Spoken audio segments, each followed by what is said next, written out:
What's up, you guys? Matt Jablonski here with the Pointer Change. Good morning. Happy Tuesday, everybody. Welcome to Toothless Tuesday. If you've never been here on a Tuesday morning before, every Tuesday morning I go live without my top denture to show support for those of us who are missing teeth due to our drug addictions, to fight the stigma that people who are missing teeth are dumb or stupid or ugly, and to raise awareness for the fact that drugs do cause damage to your teeth. Boy, I stumbled through that last one.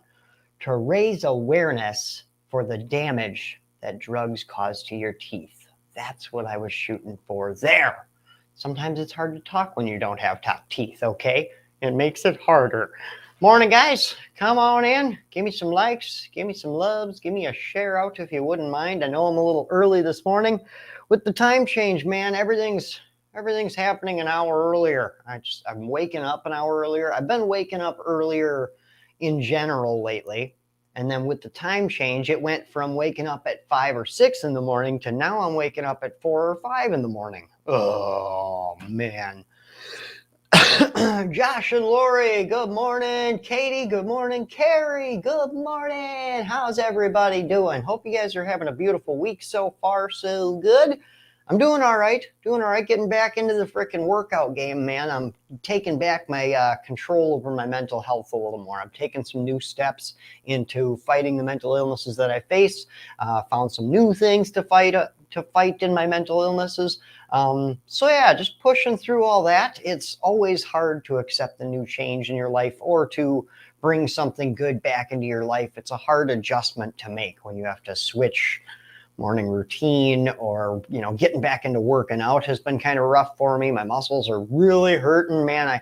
I really went into a slump on my morning exercise routine there, and ended up with I took like 3 or 4 months off of working out, man. I didn't intend for it to last that long, but it was just kind of a slump in my mental stability, I guess, or whatever you want to call it. But before I knew it, all of a sudden it's been 3 or 4 months and I haven't even worked out once. And I was like, damn, dude, I really got to start getting back on that. And I could notice it. I noticed it. Caitlin noticed it. I'm sure you guys noticed it. My mental health was not doing well because of that. And it's really important that we stick to our guns, that we stick to our recovery, that we stick to our routines, that we keep doing what's working for us, or else it starts to slip away. Morning, Mark. Morning, Shayna, Joni, Janet McClanahan, Carrie. I like this subject, Matt. Hey, mental health is always a good subject. There's always somebody out there that can use something to help them with their mental illnesses or whatever they got going on. Make sure you guys like and love and share this video for me if you wouldn't mind. Just a reminder, Mark, it's my fault that you got distracted this morning. No, it's not, Mark. It's not your fault. Good morning, brother. Morning, Jax. Good to see you. How's everybody doing? Hope you guys are having a good morning. Not even 7 a.m. here in southern Wisconsin. Not even 7 a.m. yet. We're pushing through the morning hours here, guys. I tell you what, I'm still dragging ass a little bit. I'm going to go to work we're going to be there at 8 o'clock this morning because with the daylight hours shifting like this, we're right at the end of the year at the campground. Okay, snow's coming real soon. So real soon, it's going to be no more opportunities to blow the leaves off the lawns or anything else. So we got a lot of work to do before that snow starts flying. So it's been getting up earlier and working longer hours, man. But sometimes that's what you got to do to get her done. So, not totally sure what I want to talk about exactly this morning. My head is a little bit, I got a lot going on. One of the things I would like to just put out there, though, is to be mindful of who you surround yourself with, and use discernment, especially on Facebook and the video creators that you follow. Things like that. Even for me, if you watch my videos and you love what I do, that's awesome. But please use discernment with even me. If my values and my morals and the things that I'm doing don't line up with what you're doing in your life, and you feel that my message is degrading your recovery or anything like that, please unfollow me. Like, walk away from anything that is taken away from your recovery and taken away from your life. Or if you start seeing something that doesn't line up, just be careful out there. Okay, there's a lot of stuff that happens in this video creator world, and these recovery speakers and everything else. And I don't mean to be like a self-hating recovery speaker, but you just got to keep your boundaries up, and don't ignore friends and family if they tell you that somebody ain't right or that something's going on. Don't let your love for somebody blind you into thinking that they're a perfect person or something like that. It's just a rough world sometimes, and it really sucks when you find out people aren't who you thought they were. And it can really take a digger on your mental health when you find out that somebody's actually a toxic person or this, that, or the other thing. So make sure you're using discernment with who you follow on Facebook, TikTok, all this social media stuff. Higgy Higginbottom, ladies and gentlemen, we are in the presence of greatness. Good morning, Higgy. Good to see you, man. It's been a while. Mark, did I do something wrong? Who are you talking about? Are you replying to something, or are you asking me if you did something wrong? Don't do this to me. I'm not talking about anybody specific, Mark, and it's not you that I'm talking about.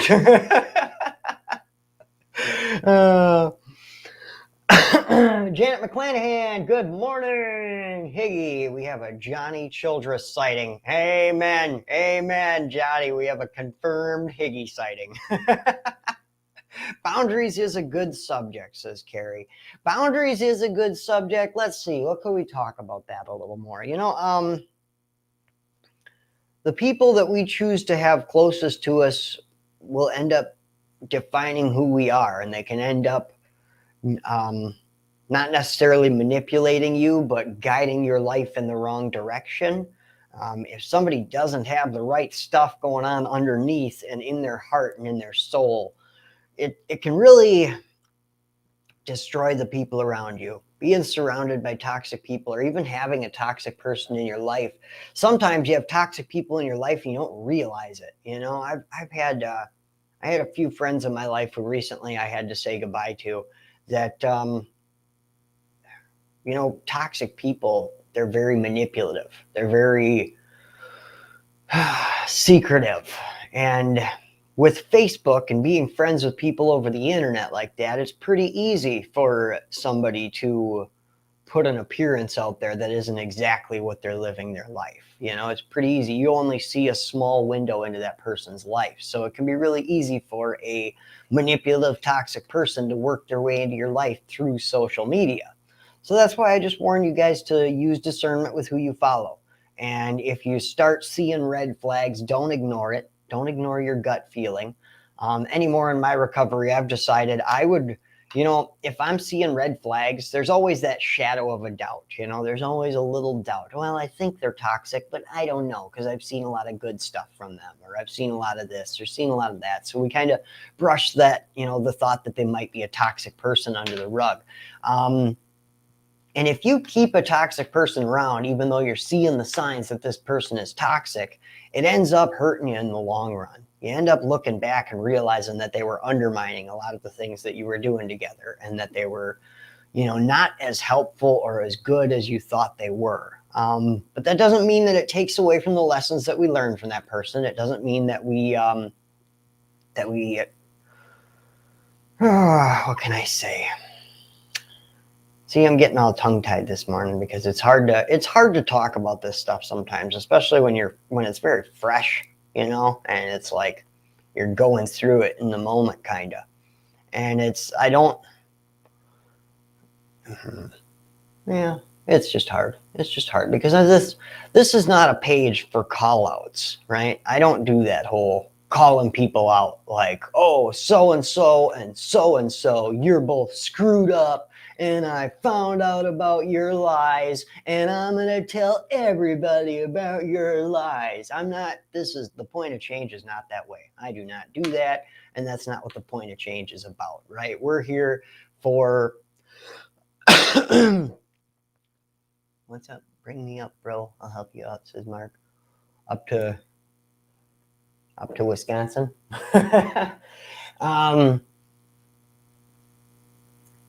This is, when you start with call outs, either on social media or in real life, call outs never end well, Never ends well for either party involved. Even if everything you're saying and everything you found out is 100% true, you got 100% of the truth, and you decide to go on social media and post it. The problem with a call out like that is that it might be 100% truth, but it's 0% love. You're not putting any love into it. You're not thinking about them as an actual person. You're just thinking about what they did, and this, this is it. And you call them out, and then they call you out, and then it turns into a battle.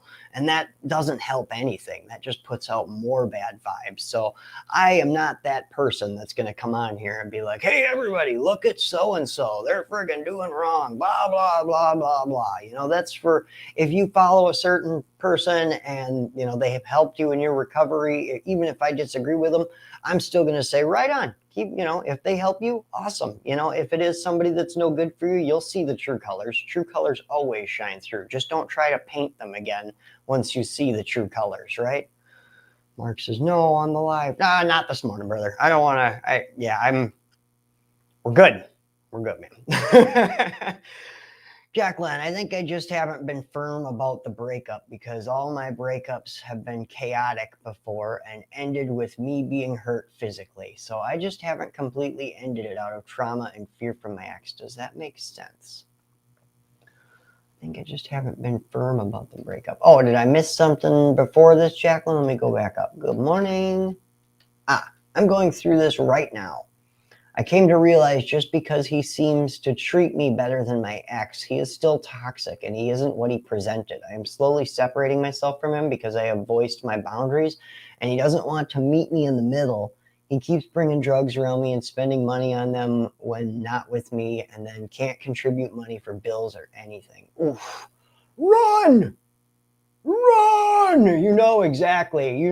Think about, I want you to read that comment that I just read out loud. I want you to go read that and imagine it's your best friend who's messaging you that about their boyfriend, who's telling you what advice would you give your best friend if she were in that situation, or your mother or your sister or your loved one, whoever it is?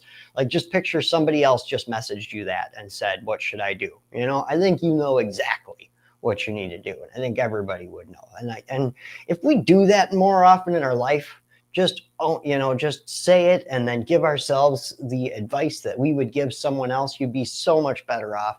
I was in a toxic relationship for years and I hid it, and I wasn't honest with myself. I wasn't honest with other people. And it just boiled. I was in that relationship for 7 years. 7 years of a toxic relationship, seeing red flags the whole way, but ignoring them and thinking, giving her the benefit of the doubt and continuing to push forward, and then finding more manipulation.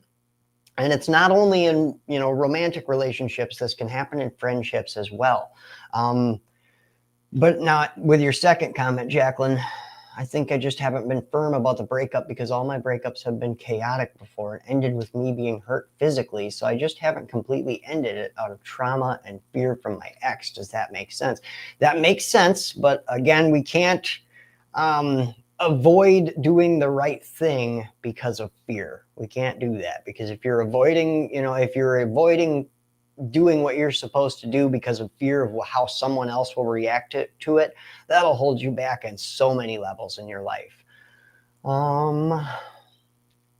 But yeah, I would definitely suggest you got to get away from that kind of a person who's lying to you about using drugs even though they know you don't want to use drugs anymore, bringing drugs around you even though they know you don't want to. It doesn't matter if it's your mom. It doesn't matter if it's your boyfriend of 30 years. You know what I mean? You have to get away from that toxicity for your own good. And what happens after that it's his choice. But for real, you got to step away. If you keep a person like that around you, years down the road, you're going to look back at this moment and you're going to say, why didn't I run away then? Why didn't I step away then? I should have stepped away then. It wouldn't have got this bad. It wouldn't be where it is, and we got to be very clear on what we want in this world. You can't let, you can't frost over it, so to speak, and just sugarcoat everything and do, I don't want to break up with him because it would hurt him, or because I'm worried of how he will react to it, or anything like that.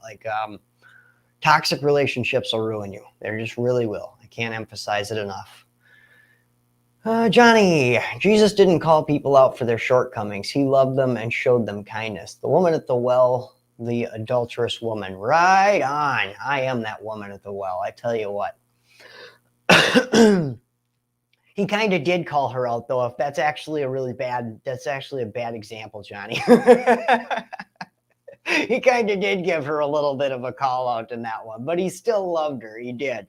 But when he walked up to her and was like, "You do not," or she said, "I don't have a husband," and he was like, "You're right. You don't have a husband. In fact, you've been divorced twice, and the man you live with now isn't even, or divorced 5 times, and the man you live with now isn't even your husband." So he did do a little bit of a call out on that one, but it's okay. That's okay. Just Jesus. He was just being a prophet and telling her about her life. Tina, finally catching alive. It's been a while. Morning to y'all. Morning, Tina. Jacqueline, yes. We got to step away from that stuff. Run away, man. Mark, if toxicity is going to continue, then get away. Sadly, this won't change until they change, and only they can. Amen. And the problem with if you get that "I can fix them" mentality, a big problem anyways, there's many problems with that "I can fix them" mentality. But if you get that feeling of "I can fix them," the problem is that you're not trying to help this person for their own benefit, right? You're not trying to make him a better person so that he does better in life, whether he stays with you or not. The problem with trying to change somebody in a relationship is you're trying to change them so that they're a better person for your life. It becomes a very selfish endeavor. If we're helping somebody out because we want them to do better in life, it works out great. If you're helping and focusing on them. But if you focus on, if you try to change somebody because you want them to fit your life better, then it becomes a selfish endeavor. And then 9 times out of 10, you're going to fail, and they're going to end up kicking you in the face and running, and it's going to hurt even worse. Jacqueline says, very true. This is why I get on here. Right on. I'm glad you're here. Let's see. Tammy Pouliot, good morning. Lynette, Maddie, do you have a light bulb bottle with a straw behind you? Maybe. I might. So I was walking through Walmart. I think it was like over maybe 2 years ago. I was going through Walmart, and this product that is behind me on this shelf here stopped me in my tracks, okay, as a recovering meth addict. Now, maybe it's because, non-addicts just don't look at the world the way we do. But how is this a product? How is this a thing that Walmart sells, like, for children as a drink cup? Like, I know that non-addicts don't look at it. I know that I'm an addict, and the way I see the world is different than a non-addict. But come on, Walmart. Come on. Get with the program, man. But yeah, so I bought it, and it's there. Let's see. Johnny, he loved her first, which is how all of us should rebuke and correct others. Come with love first. Amen, Johnny. Amen. And that whole scene there is so cool, if you ask me. Jesus walking up to that woman at the well, and talking to her right away. Because you think about the times when that happened, a man talking to a woman who's at the well alone, like that's promiscuous stuff right there. That's rebellious. Jesus was so cool with just being a rebel all the time, just breaking laws. Breaking the right laws, though, breaking the ones that were unjust and unfair laws, Brandy, wow, I really think I needed to hear this. Good, Brandy. I'm glad you did. Lori, good morning. It has been a while since I have been able to jump on live. Right on, Lori. Well, I'm glad you were able to catch me this morning. Sometime lately, the videos have been a little earlier. It's been kind of when I have time to get up here. I was going to start doing them at 7:30 every morning, but now this morning we got to be to work at 8, so I can't be here at 7:30. I got to leave pretty soon, actually, in fact. So I wanted to get on here and talk with you guys for a little while. Let's see, Mark. I agree with Maddie. Been in a domestic situation before with 2 of my brothers. One actually changed and shows up today. The other one is still toxic and I don't communicate, but it's possible to change. But again, they have to. Right on, Mark. They have to do the changing. You can't change them for them. You can't change them for you. Ooh, excuse me. And cutting communication with somebody and loving somebody from a distance to protect your own peace and to protect your world. I'll tell you, from the viewpoint of an addict, okay, from the viewpoint especially from a recovering addict, but also from an active addict, when you cut communication with somebody because they're using drugs and you can't have that toxicity in your life, while they're still in their active addiction or while they're still up to the toxic natured stuff that you had to cut them out for, they're not going to respect your decision. For one, they're going to probably try to cross those boundaries and come hang out with you anyways. For two, they're probably going to get angry, like, hey, oh, you're too good for me, blah, blah, blah. Oh yeah, so-and-so, he cut me off because he's an asshole and whatever. He says he's too good to be around me, blah, blah, blah. Yeah, that's all going to happen. But I'll tell you what, from the viewpoint of a recovering addict, I look back at all the people that cut me off when I was in my active addiction and wouldn't hang out with me and wouldn't do me favors and wouldn't talk to me. And I'm so thankful that they didn't. Like, looking back, because the people that did keep me around and enabled me and like helped me get high, for one, were also helping my addiction stay around for years. But on the second level, I have so many memories of my active addiction that I look back on that I wish I didn't have, right? I wish I didn't lie to that person. I wish I hadn't stolen from that person. I wish I hadn't done this. I wish I hadn't done that. And I'm very thankful for the people that cut me off in my active addiction, because now I look back and I'm like, thank God they cut me off, or I would have screwed them up too. And I would have to recover from those memories as well, because we're not just recovering from drug use. We're recovering from the toxic nature that we had. We're recovering from the lies we told. We're recovering from everything we did in our active addiction. And those people that cut you off in your active addiction actually saved you from having to repair that trauma later in your recovery. Like, it's actually a beautiful blessing to have been cut off by so many people. Jacqueline, sorry guys, I got to get ready for my outpatient. Thank goodness Alexa just reminded me I had one. Love y'all. Love you, Jacqueline. Thank you for being here. Let's see. Mark, so if Caitlin Tanner wants to murder me later for bothering you early this morning, tell her I'm down. Caitlin would never murder anyone for anything, but for bugging me in the morning, good luck. That's not even her problem, bro. All right, guys, I got to get out of here. Thank you guys so much for being here this morning. I appreciate you all. I hope you guys have a beautiful day, and I'll see you guys tomorrow. Until then, stay happy, stay healthy, and stay clean.